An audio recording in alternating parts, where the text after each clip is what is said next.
starter stille og roligt. Jeg vil byde velkommen til informationsmøde for udviklingsarbejdet omkring sygeplejerskeuddannelsen. Rigtig hjertelig velkommen, og det er rigtig dejligt, at der er så mange, der har haft mulighed for at komme her i dag. Jeg vil starte med lige at præsentere jer for programmet.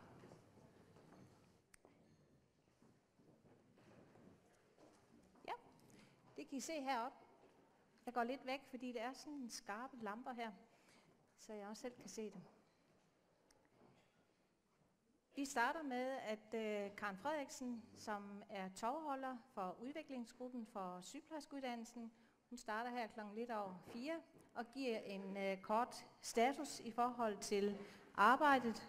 Og dernæst så går vi videre med en anden fra udviklingsgruppen, som vil sige noget omkring dimittendprofilen. Jeg skal nok præsentere hele udviklingsgruppen bagefter.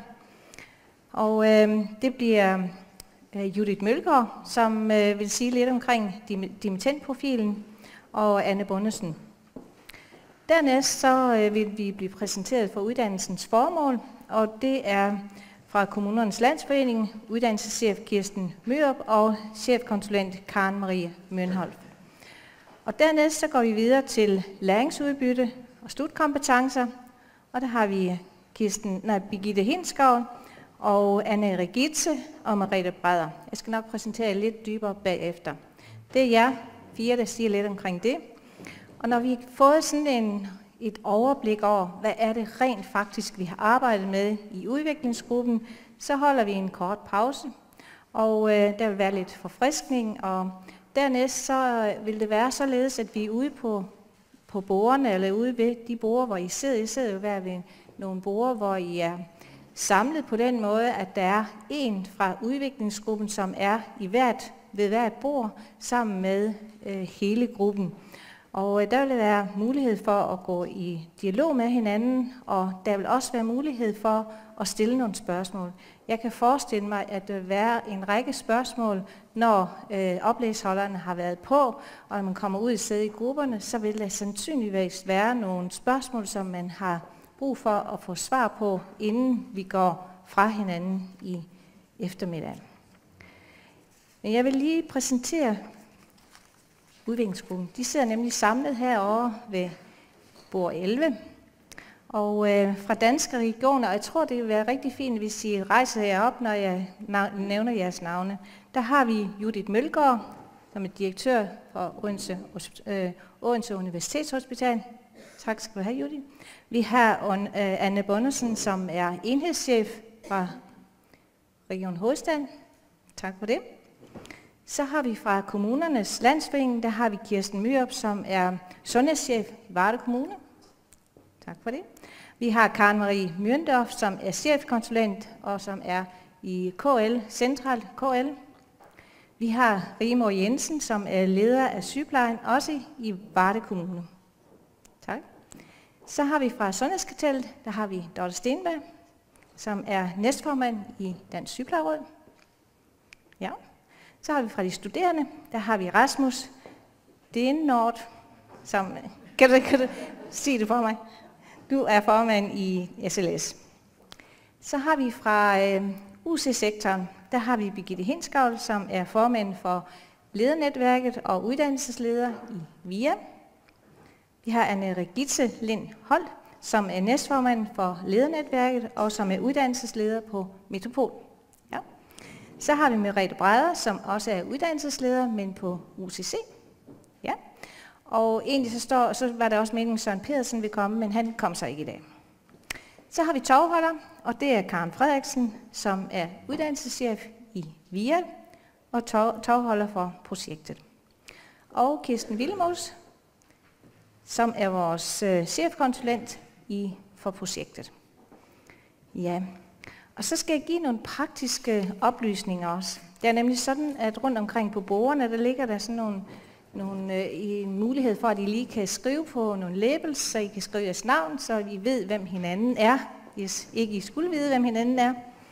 Og det vil være sådan, som jeg sagde indledningsvis, at når vi kommer efter pausen, så vil udviklingsgruppen fordele sig rundt omkring ved bordene, og vil også have en rolle som facilitator for de debatter, som måtte være.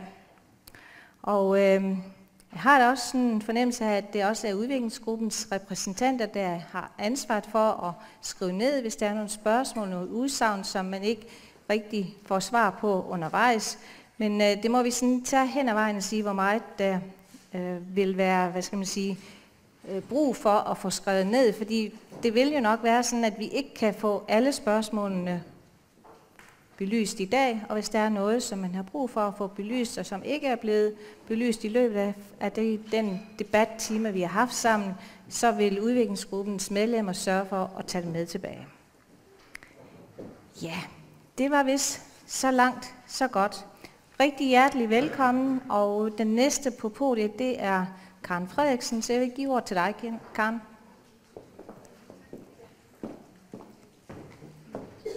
Så får du lige den på.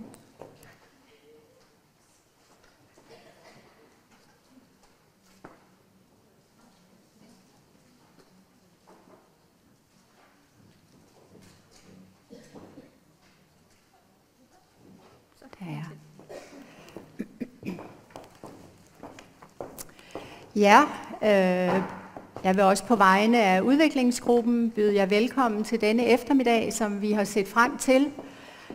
Vi skal jo vise jer noget af det, vi har arbejdet med, og jeg vil lægge ud med at sige, at vi er jo stadig i proces. Det er ikke det endelige resultat, I vil få at se i dag. Og det betyder, at I også har mulighed for at give mere inspiration til os i løbet af eftermiddagen, når vi går i dialog i grupperne. Det er tanken, at jeg her skal give jer lidt en status på, hvor vi er i processen, og de overordnede rammer for udviklingsarbejdet. Det er jo sådan, at vi arbejder alle udviklingsgrupper på alle de sundhedsfaglige professionsbacheloruddannelser inden for de samme rammer eller på det samme grundlag. Og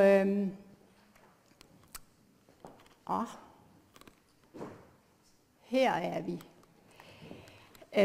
Og det grundlag, vi står på, det er 3 dokumenter, 3 notater, som blev offentliggjort den 27. august i år, og de ligger på udviklingsprojektets hjemmeside, som er www.sundhed2016.dk. De 3 notater er for det første fælles forståelse om udvikling af de sundhedsfaglige professionsbacheloruddannelser, retning for de monofaglige udviklingsgrupper, de juridiske rammer for uddannelserne, tværgående udviklingsnotater. Det er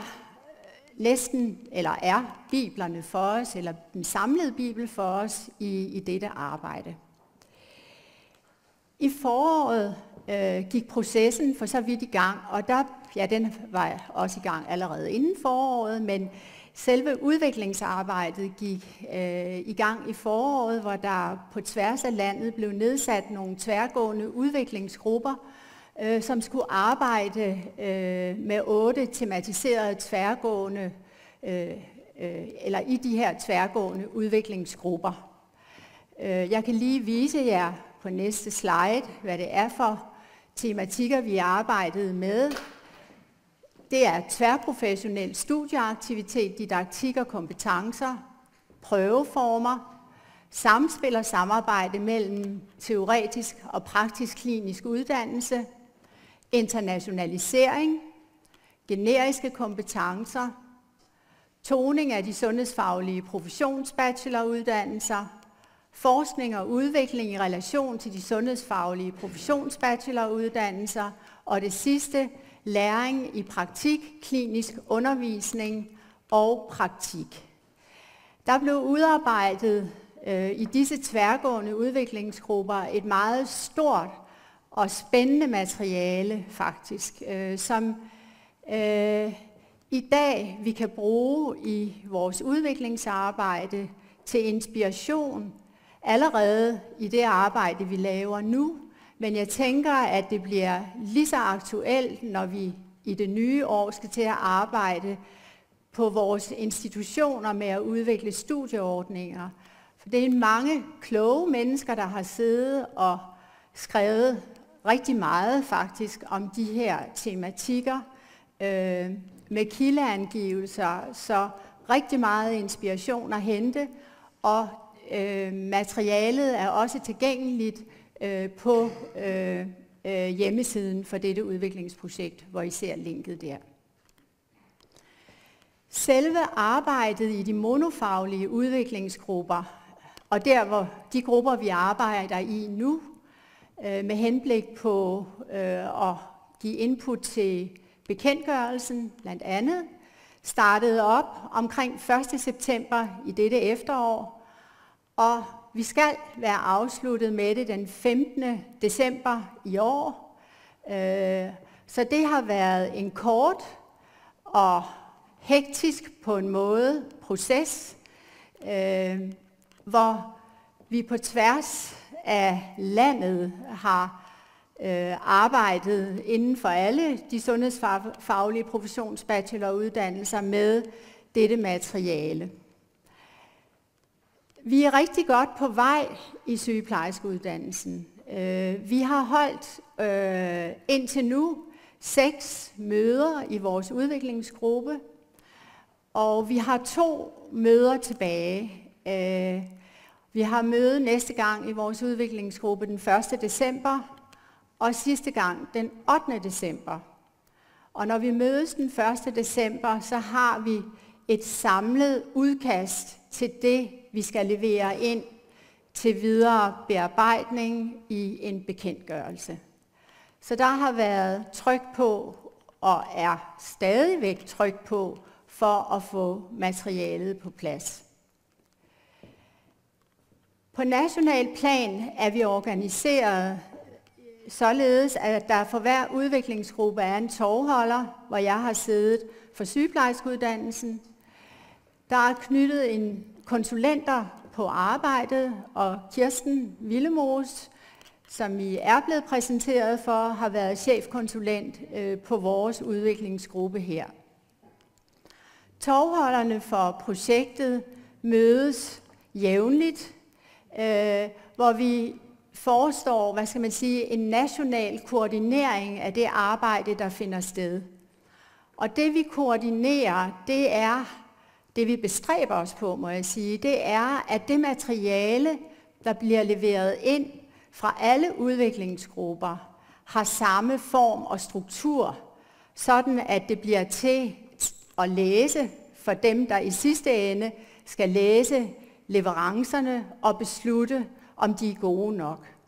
Og det er en stor bestræbelse at få, rammesat og lavet en struktur på materialet, så det er genkendeligt i struktur og form, når man læser sygeplejerskeuddannelsens leverancer og fysioterapeutuddannelsens leverancer. Men selvfølgelig vil de adskille sig, og det gør de på indholdet, fordi det jo netop er den professionsfaglige faglighed, kan man sige, der skal spille igennem i de leverancer, som vi leverer. Den har I set. Det der er sådan den overordnede tidsplan for udviklingsprojektet, hvor vi i juni-juli måned afrapporterede arbejdet i de tværgående udviklingsgrupper, og hvor vi i september i blokken nedenunder der startede selve udviklingsarbejdet op, og det løber så frem til december måned.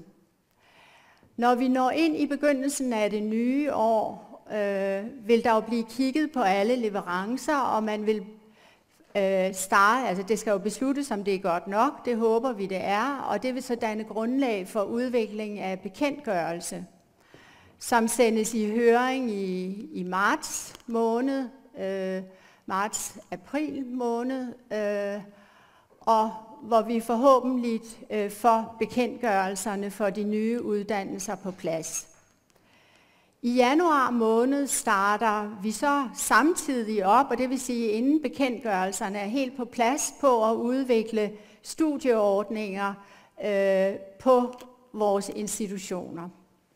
Og det er jo sådan, at de 2 første år af sygeplejerskeuddannelsen skal have de samme indholdselementer, uanset om en sygeplejerske bliver uddannet på Metropol i København eller på VIA i Aarhus. De sidste 1,5 år af uddannelsen tilrettelægger man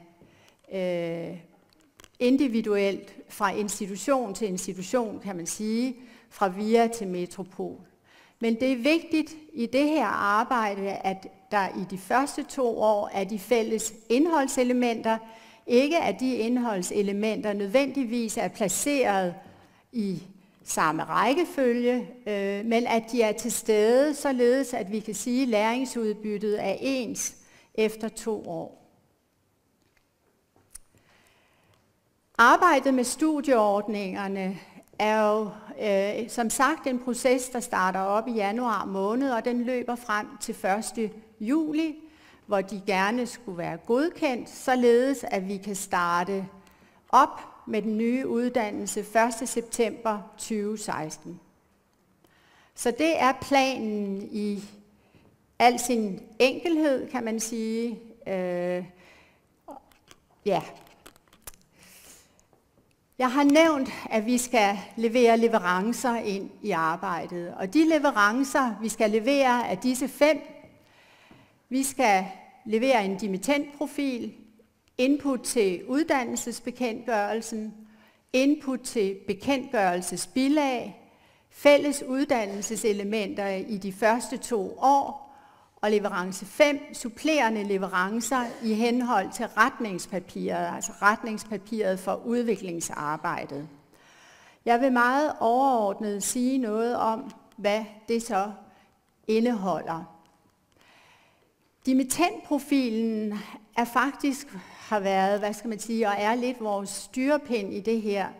På den måde, at vi udarbejder en konsensus om, hvordan den fremtidige profil for en sygeplejedimittent skal se ud.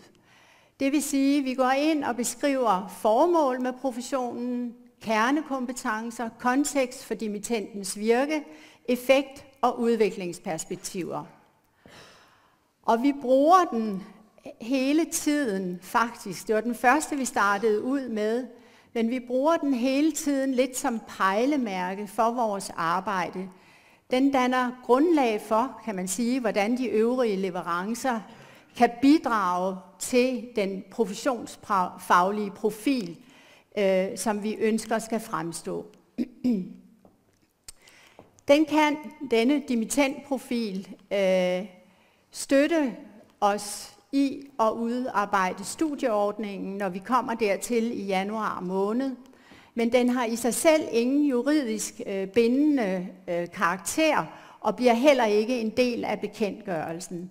Men den har været et meget frugtbart redskab til at få billeder på, hvad en sygeplejedimittent er for noget, og hvor vedkommende skal virke. Den er også et billede på, hvor vi vil hen, og formålet er at skabe uddannelser, som nemlig rummer nogle udviklingsmuligheder, så vi også kan indarbejde nye behov i fremtiden, uden hele tiden at skal igennem et nyt stort revisionsarbejde. Leverance 2, input til bekendtgørelsen. Der skal vi komme med ønsker og anbefalinger til indholdselementer i bekendtgørelsen. Vi skal ind og beskrive uddannelsens formål, uddannelsens fagområder, som var det, vi tidligere kaldte for videnskabsområderne, angivet i ECTS. Vi skal ind og beskrive de valgfri uddannelseselementer, de tværprofessionelle elementer, bacheloropgaven, som får 20 ECTS, hvor en andel kan angives og skulle foregå i klinisk praksis. Og øvrige bemærkninger har vi også mulighed for. Og denne Denne leverance indgår så i ministeriets udarbejdelse af høringsudkast af bekendtgørelsen i begyndelsen af det nye år. Og når bekendtgørelsen er godkendt, ja, så er den styringsdokumentet for alle uddannelserne på landsplan.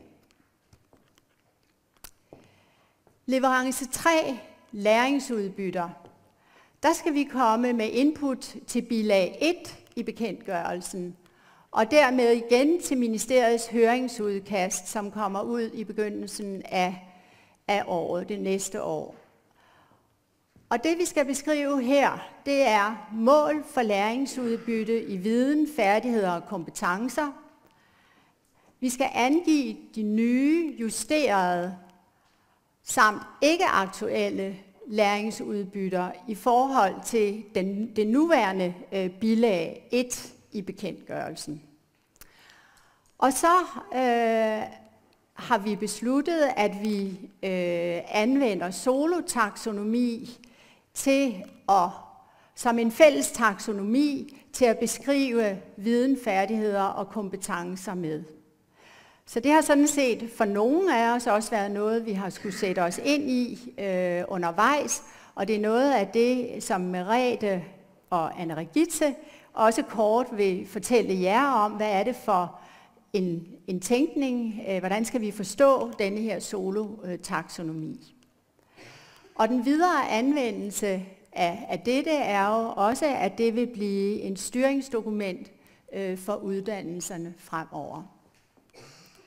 Leverance 4 handler om temaer de første 2 år, og her skal vi beskrive temaer svarende til uddannelsens første år, for at sikre og tydeliggøre, hvilke indholdsmæssige elementer og hvilke fagområder, der skal være indeholdt i alle studieordningerne på tværs af landet. Vi kan i denne her leverance foreslå nogle bindinger ud over temaer og fagområder. Og det kan være, hvor er de kliniske ECTS placeret? Er der nogle særlige fag, der skal være indeholdt? Eller er der nogle fag, der skal tages før andre fag, for at det giver mening? Og vi kan komme med bemærkninger og andet. Den videre anvendelse af denne leverance er, at den danner grundlag for vores udarbejdelse af studieordninger på den enkelte institution. Den sidste leverance, den indeholder 3 typer af data. For det første, inspiration til beskrivelse eller udarbejdelse af studieordninger, herunder hvordan kan vi anvende simulation, sammenhæng mellem teori og klinik, inddragelse af forskning og udvikling. Og der skal også beskrives input til rammer og vilkår, som skal følges i uddannelsen. For eksempel de kliniske ECTS i bacheloropgaven og valgfri elementer i de første 2 år af uddannelsen.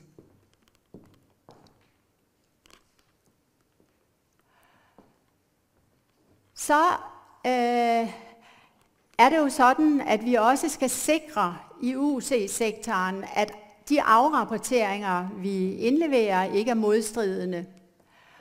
Og derfor skal vi levere 3 opgaver med anbefalinger i forhold til for det første fastsættelse af ECTS til tværprofessionelle og tværsektorielle ECTS, forslag til fastsættelse af ECTS til valgfri elementer med ensartet struktur og niveau for uddannelserne, og forslag til fastsættelse af ECTS til den kliniske undervisning praktik i tilknytning til professionsbacheloropgaven.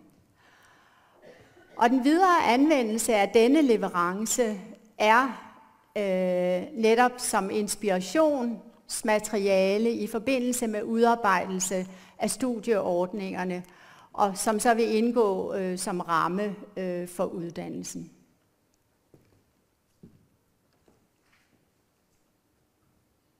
Ja. Det er, hvad jeg ville sige om vores leverancer, og I vil få uddybet dimittentprofilen. Det er næste step, og det er Danske Regioner, Judith og Anne Bundesen, som vil påtage sig den opgave. Der er lige en ting, jeg vil sige, inden I får ordet, og det er, at vi faktisk bliver filmet i dag, og det vil blive lagt ud. Bare så I er orienteret om, at det bliver filmoptaget og vil være tilgængeligt, jeg ved ikke lige hvornår, men på vores udviklingsprojekt hjemmeside.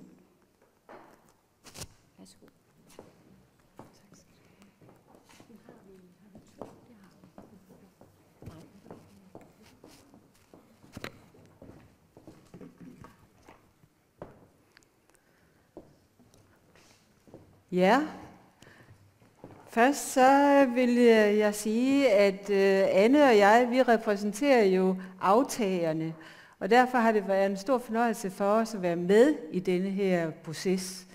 Det betyder jo rigtig meget for os, hvad det er for en sygeplejerske, vi får ud på vores sygehuse og i vores, de steder, vi nu engang har sygeplejersker. For det andet vil jeg sige, før vi starter, det er, at vi har jo haft nogle baggrundsgrupper, der har hjulpet os rigtig meget. Og det benytter jeg lige chancen til at sige tak for. Det kunne vi ikke have været foruden. Det, som jeg starter med at fortælle om, det er, hvad er det så for en profil, vi er nået frem til, som vi gerne vil have sygeplejerskeuddannelsen bringer frem, eller uddanner til. Vi vil gerne have en sygeplejerske, som udfører en selvstændig, professionel og velbegrundet og refleksiv sygeplejepraksis i samspil med patienter og borgere og øvrige fagprofessionelle i overensstemmelse med den samfundsmæssige, videnskabelige og teknologiske udvikling samt befolkningens behov for sygepleje og med fokus på patientoplevet sammenhæng og kvalitet. Længere sætning kan man ikke finde. men indholdet er helt rigtigt. Det er det, vi gerne vil. Og hvordan er vi så nået frem til det? Ja, vi har kigget på, hvad er det for noget? Hvad er det for nogle kernekompetencer, som vi bygger denne professionsfaglighed på og denne profil på? Ja, vi bygger den. Fokus er samarbejde med patienter og borgere for at fremme sundhed gennem livet og bistå til en værdig død. Ved at observere, identificere, vurdere og prioritere sundheds- og sygdomsproblemer og intervenere ved kompenserende tiltag, der styrker patient eller borgerens evne til at mestre symptomer og gennemføre behandlinger. Jeg tror, vi skal kigge på vores langsætninger, men det var den ene del. Og så skal man kunne foretage sygeplejefaglig beslutningstagen i både stabile, men også akutte og meget komplekse pleje- og behandlingsforløb ved at inddrage viden fra patienterne eller borgerne og pårørende samt praksis, professions- og forskningsbaseret viden. Begge dele er meget vigtige. Både viden og så også bruge patienternes eller borgernes liv og viden. Sygeplejersken skal kunne eller udføre, formidle og varetage klinisk lederskab. Vigtigt. Og udvikle og sygepleje inden for forebyggelse, sundhedsfremme, rehabilitering og lindrende sygepleje på individ, gruppe og samfundsniveau. Involvere patienten eller borgeren, pårørende i relation til sundhed og sygdom og varetage klinisk lederskab for patientforløb, patientoplevet kvalitet, patientsikkerhed og effektiv ressourceudnyttelse. Ledelse kræver nogle af de her ting. Indgå i dynamiske, tværprofessionelle og tværsektorielle samarbejder, som understøtter patientoplevet, sammenhængende og optimerende patient-borgerforløb i et samlet sundhedsvæsen.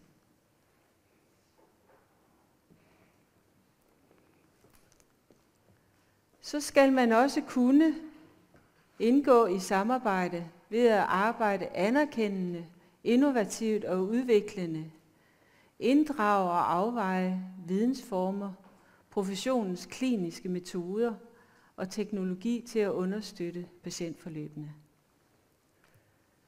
Man skal tage et professionelt og sygeplejeetisk ansvar i konkrete patientsituationer under hensyntagen til patienterne eller borgerens, organisationens og samfundets krav.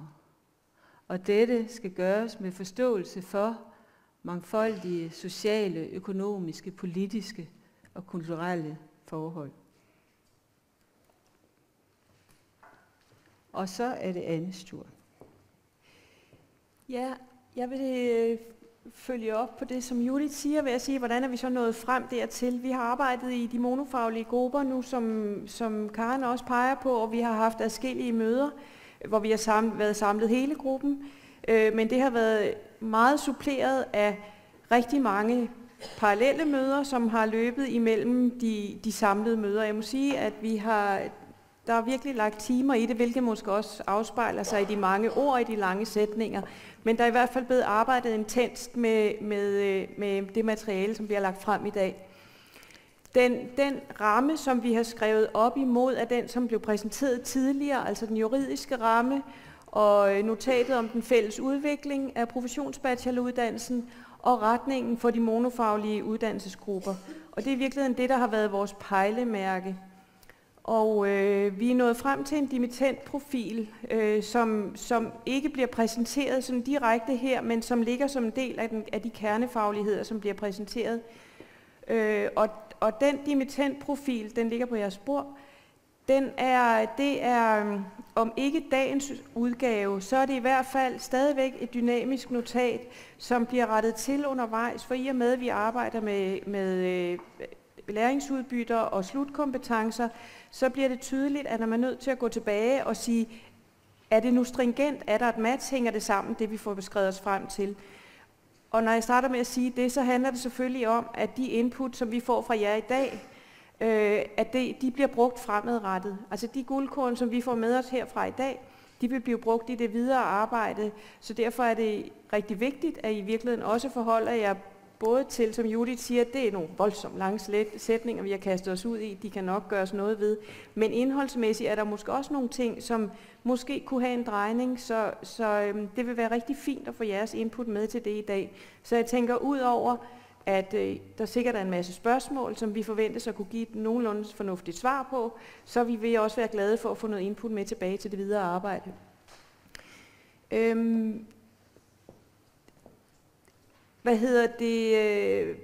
Hvorfor står det? Monofaglige grupper, der er nogen, der har skrevet tværgående, det må jeg jo nok tage ansvaret for. De monofaglige grupper, det har været repræsentanter fra professionshøjskolerne, fra KL, fra klinisk praksis, KL og regionerne, og forskere og studerende. Det er rigtigt, det var de tværgående grupper. Og det er det, som vi efterfølgende i de monofaglige grupper har arbejdet med. Og den monofaglige gruppe her er også blevet præsenteret i dag, hvem er det, der har siddet med her.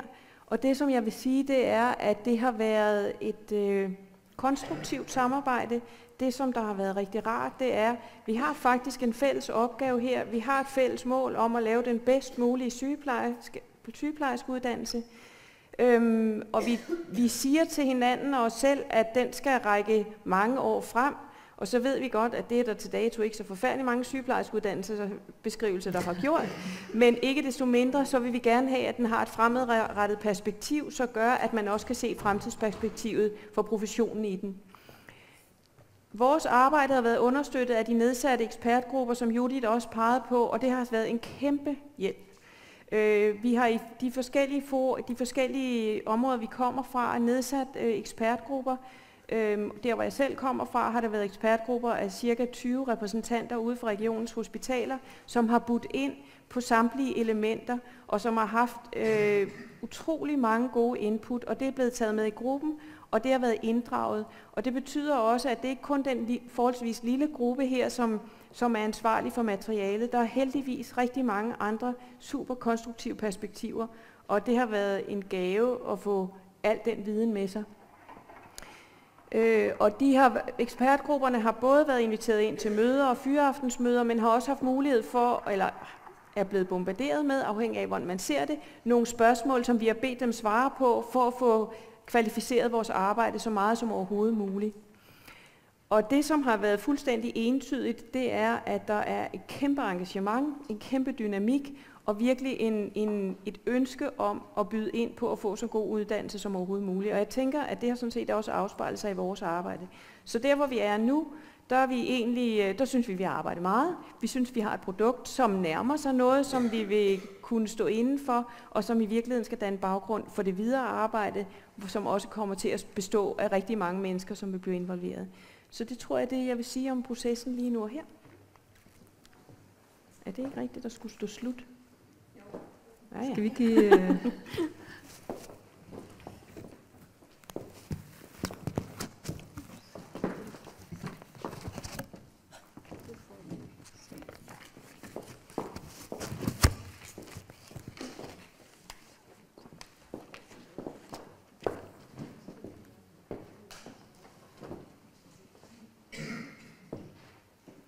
Ja, vi vil også starte med at sige, at det har været en spændende proces, det her med at få lov til at arbejde sammen med regioner, sammen med uddannelsesinstitutionerne og sammen om et fælles mål, der handler om at skabe rammerne for en ny sygeplejerskeuddannelse. For det er jo ikke nogen hemmelighed, at i kommunerne der er der flyttet rigtig mange nye opgaver ind. Det er jo sådan, at vores sundhedsvæsen har ændret rigtig meget karakter. Vi har rigtig mange syge patienter liggende hjemme i eget hjem. Og det har jo betydet, at den måde, vi kigger på sundhedsopgaven, og den måde, vi kigger på sundhedsvæsenet i dag, er anderledes end tidligere. Og det er jo også noget af det, en ny sygeplejerskeuddannelse skal være svaret på at tage sig af. Formålet med den her sygeplejerskeuddannelse, den nye sygeplejerskeuddannelse, skal vi se, om jeg kan finde at skifte her, det er, at uddannelsen skal kvalificere til selvstændigt at udføre sygepleje og varetage klinisk lederskab for pleje og behandling, at indgå i tværprofessionelt og tværsektorielt samspil på individ-, gruppe- og samfundsniveau, såvel nationalt som internationalt.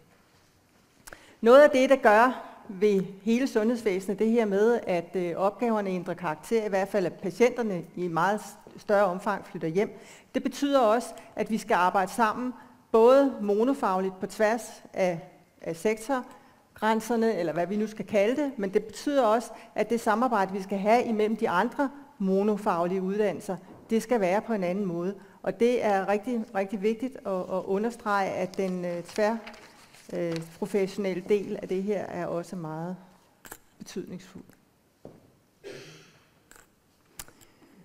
Den studerende skal kunne observere, diagnostisere, vurdere, prioritere og handle på sundhedsudfordringer og sygdomssammenhænge i samspil med patient, pårørende, fagprofessionelle i alle dele af sundhedsvæsenet.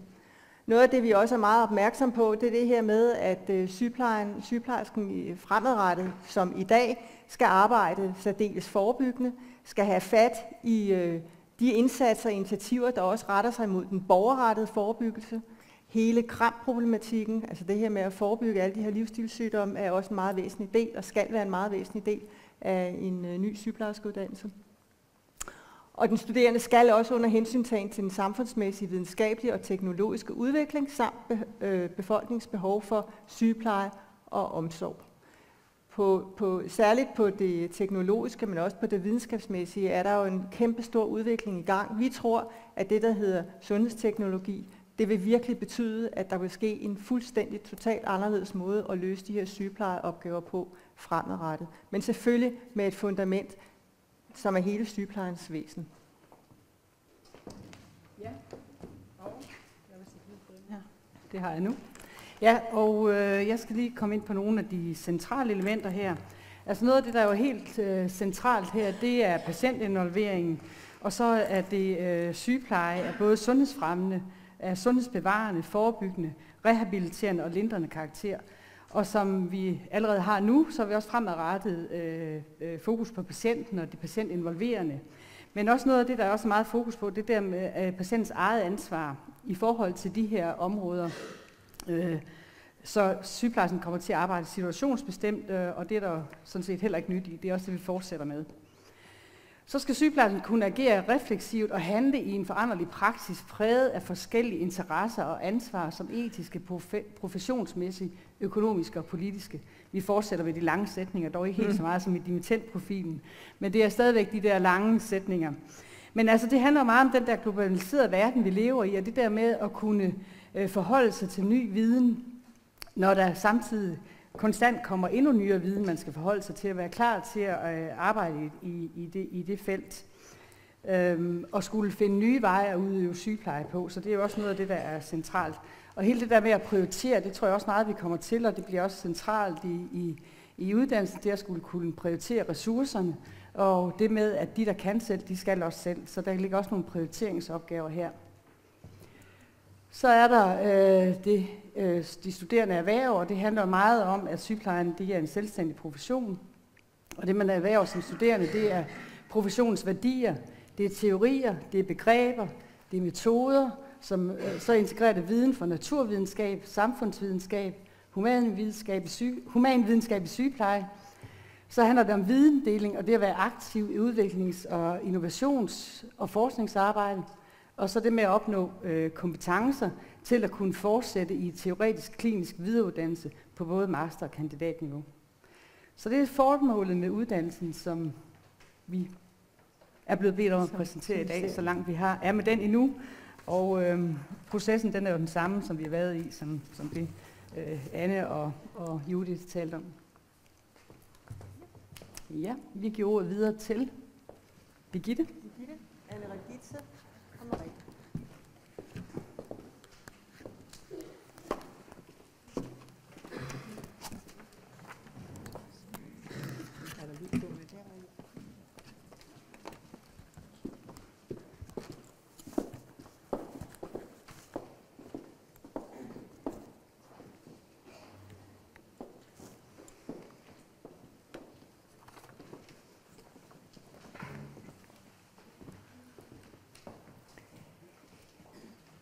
Ja, jeg har fået lov at præsentere slutkompetencerne på vegne af Merete Breder og Anne Regitze Lindholm. Jeg synes lige, I skal rejse jer en ekstra gang. Ja. Vi har siddet også de sidste dage for at gøre slutkompetencerne færdige, og man kan sige, at vi er i den proces lige nu, at vi stadigvæk kan kaste et blik efter dagen i dag og glæde os til jeres input på slutkompetencerne, og så efterfølgende kaste blikket tilbage på viden og færdigheder. Det afsæt, vi har taget for at udarbejde slutkompetencerne, er, som I har været inde på tidligere, retningspapiret for de monofaglige uddannelser. Vi skal synliggøre, at der er en stærk professionsfaglighed, og så har vi været meget optaget af at drøfte og diskutere generiske kompetencer, som er et must også i forhold til den kommende bekendtgørelse, og så samtidig beholde det professionsfaglige.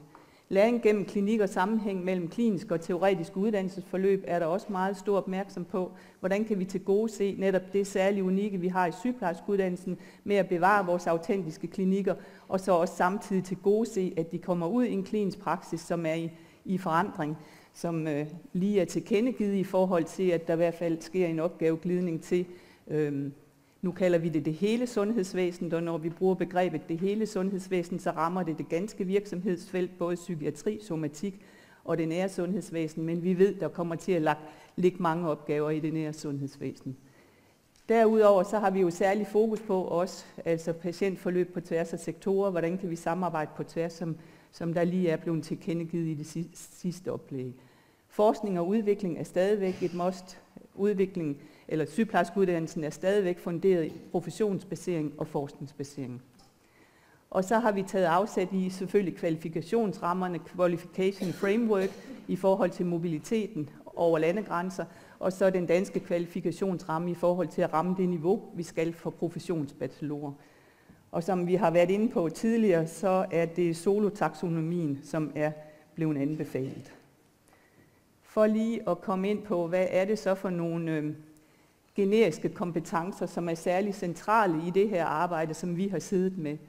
Så handler det om at have viden om sundhedsvæsenets samlede virkemåde og centrale udviklingstendenser. Det handler om at kunne kommunikere situationsbevidst og situationsbestemt, som vi har været inde på. Og så er det jo rigtig meget med begrebet patientinvolvering og patienten i centrum og patientviden som omdrejningspunkt i forhold til pleje og behandling. Sygeplejersken skal kunne agere professionelt på tværs af organisatoriske, strukturelle og faglige rammer i et sundhedssystem, hvor der både er specialisering og tværprofessionelle teams, men samtidig uddanner vi til en generalist.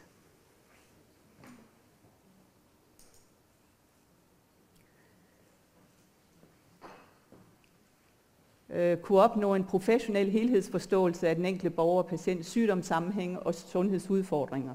Begrebene sygdomssammenhænge og sundhedsudfordringer er begreber, I også vil se, kan gå igen i slutkompetencerne. De to begreber anvendt, og de er i hvert fald at finde i New Implements rapport, lige så vel som vi bruger det næste begreb at kunne agere refleksivt ofte, og den er at finde i Sundhedskartellets rapport. Så det er også noget af det fundament, vi har været inspireret af i forhold til det videre arbejde. Og så den verden, som sygeplejersker skal agere i, som har rigtig mange interesser i spil på samme tid, hvor der både er de etiske, økonomiske, politiske og professionsmæssige. Og så igen det at kunne tage stilling til at handle på baggrund af forskellige former for viden. Og her er vi optaget af patientens viden, den erfaringsbaserede viden og forskningsviden. Ja. Så tager jeg fat på de slutkompetencer, som de ser ud i dag, og som vi gerne vil drøfte med jer. Inden vi tager fat i slutkompetencerne, der vil jeg sige, at der er jo selvfølgelig de tendenser, som vi har været inde på i forhold til den teknologiske udvikling, som har betydning, og at vi skal kunne leve op til, at de nyuddannede skal kunne gå videre i et kompetencegivende videreuddannelsessystem, og at vi skal leve op til det med tværfaglighed. Så det betyder, at vi ser både det at skulle arbejde professions- og forskningsbaseret, teknologien som sådan, tværfagligheden, er spor igennem hele uddannelsen og egentlig tegner sig og kommer til udtryk på alle de kommende semestre uddannelsen igennem. Ja. Den nyuddannede sygeplejerske skal kunne organisere, vurdere og justere pleje- og behandlingsforløb. Og hver gang I ser pleje- og behandlingsforløb, så er det selvfølgelig sygeplejebehandlingsforløb. I samspil med patienter og borgere, og så relatere til sundhedsudfordringer, sygdomssammenhænge og livssituation.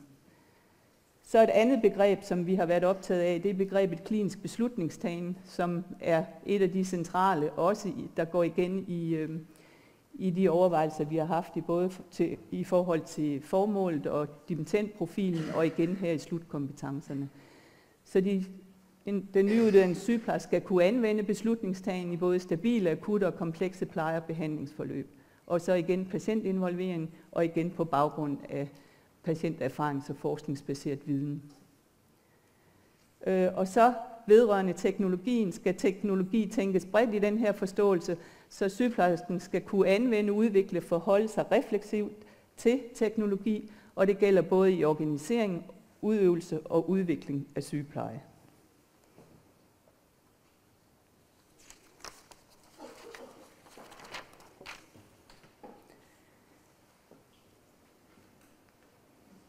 Agere empatisk og refleksivt og selvstændigt.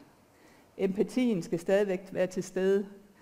Samtidig den kritiske forholden sig til de sygeplejefaglige situationer, som sygeplejerskerne kommer til at stå i, og de forskellige perspektiver, der kan være på spil i den enkelte situation. Så opgaven bliver at både kunne vurdere og intervenere. Så begreberne intervenere vil I også kunne se gå igen i forhold til at både gribe ind og handle og forholde sig til den respektive situation, sygeplejersken befinder sig i. Så er der lagt op til også meget i forhold til i hvert fald nogle af de rapporter, vi er inde på, at formidling og kommunikation er centrale omdrejningspunkter. Så det afspejler sig i den kommende kompetence i forhold til at anvende pædagogiske interventioner og støtte patient og borgere i at kunne mestre egen livssituation. Ja, og det går igen i den næste i forhold til at kunne anvende og integrere situationsbestemt kommunikation i vejledning, undervisning og formidling til patientborgere. Og her gælder det så både såvel i den direkte kontakt med patient og borgeren, som i de digitale kontekster. Det, der har været rammen også, som vi har skelet til i forbindelse med at udarbejde slutkompetencerne, har også været de begreber, I kender fra bekendtgørelsen i dag, at udføre, lede, formidle og udvikle sygepleje. Så når vi spejler kompetencerne i de 4 begreber, skulle de gerne være at se på den ene eller den anden vis, om ikke lige de står helt nævnt. Og lede handler igen om, som vi har været inde på tidligere, at varetage selvstændig klinisk lederskab, kunne organisere, koordinere, delegere, og så samtidig både sikre og udvikle kvaliteten i plejen, men samtidig også på en sådan måde, så den enkelte patient oplever både sammenhæng i sit patientforløb og i det, der måske på tværs af det samlede sundhedsvæsen og borgerens eget hjem. Samtidig skal de også uddannes til selvstændigt at kunne vurdere og integrere både kvalitet, innovation, udviklings- og forskningsarbejde i pleje- og behandlingsløb, og gøre det her både på den monofaglige del, men samtidig også i samspil med andre fagprofessionelle på tværs af sektorer. Og så kunne udvikle sygepleje i forhold til at kunne fortsætte i kompetencegivende videreuddannelse, og det kalder på, at de både kan anvende nationale og internationale forskningsresultater refleksivt om sygepleje, men samtidig også forholde sig til viden og integrere viden, som kommer fra både sundheds-, natur-, samfunds- og humanvidenskab, til at forklare og forstå, det er også en af de lange sætninger, samt argumentere og teoretisere over metoder og modeller. Så kunne tilegne sig viden, kunne anvende forskningsresultater, men også både kunne teoretisere over det, de arbejder med til at udvikle sygepleje og få de kompetencer, det kalder på. For at kunne agere i en professionel praksis og læse videre, hvis de må have lyst til det. Det var den sidste slutkompetence.